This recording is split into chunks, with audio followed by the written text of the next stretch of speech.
ni BBC higher ni BBC toza miryango burya ni BBC nibyo. Urakoze kuri iyo nanga mugenzi wacu tugerejeho. Areka gatoya kandi twerekeze mu gihugu cy'u Burundi.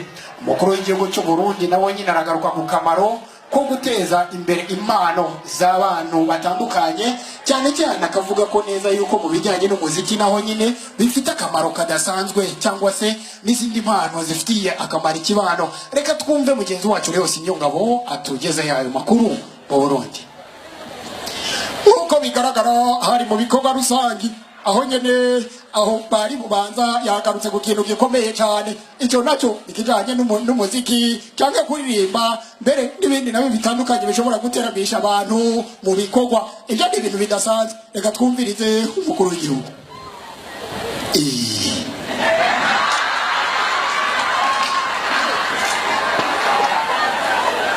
Irahambaye cyane. Impano zose dufise twazihawe n'Imana.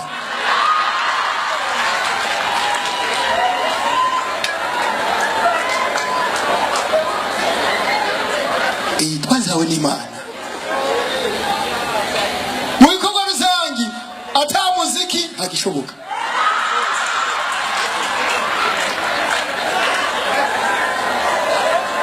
Aba DJ beza twabahawe n'Imana. Abaririmbyi beza twabahawe n'Imana. Izo ni ingabire z'Imana.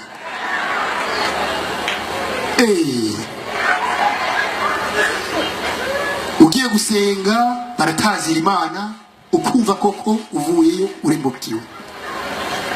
Ni ntabwo idasanzwe cyane.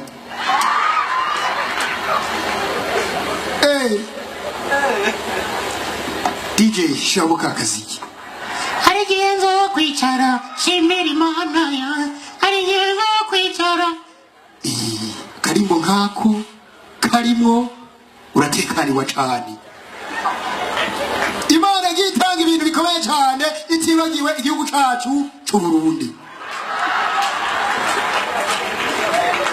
Ngaho nyene umukuru w'igihugu akaba yerekanye neza yuko impano nk'izo kuba zaratanga mu gihugu cy'u Burundi ari iteka ridasanzwe. Leos Nyongabo ku bwa radio BBC i Bujumbura.